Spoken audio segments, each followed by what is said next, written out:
मन नेकी कर ले 2 दिन का मेहमान, मन नेकी कर ले 2 दिन का मेहमान। अब आपको इन सब का झाड़ा दे दिया कि ब्रह्मा को किसा ज्ञान है, विष्णु को किस कैसा ज्ञान है, और वेद क्या प्रमाण देते हैं उस परमेश्वर के विषय में, और थोड़ा सा झाड़ा और देते हैं, थोड़ा सा ज्ञान और कराते हैं कि सतयुग के ब्राह्मणों को कितना ज्ञान था। तब आप कहिए परमेश्वर कबीरदेव और प्यारी आत्मा धर्मदास जी की वार्ता समझ में आओगी। ये देखिएगा, ये वही गीता प्रेस गोरखपुर से प्रकाशित श्रीमद् देवी भागवत है।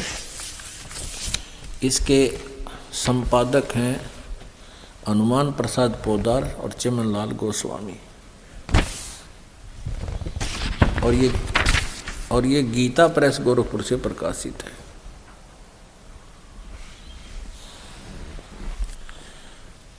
अब इसके 414 पृष्ठ पर आपको दिखाते हैं।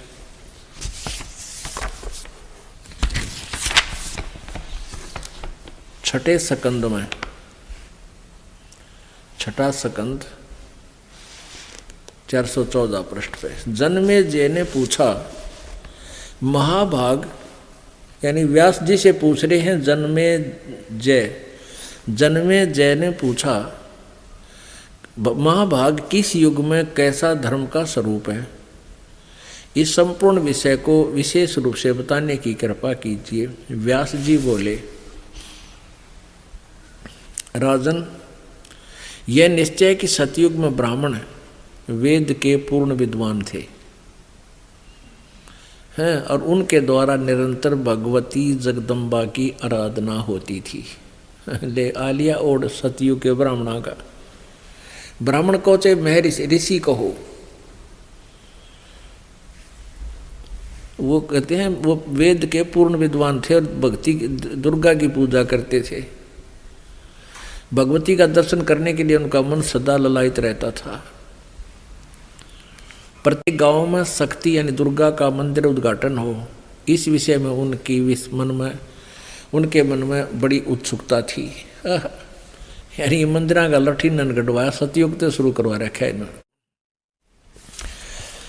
अब क्या बताते हैं, धर्म की ये सती थी, त्रेता में भी रही परंतु कुछ ह्रास हो गया।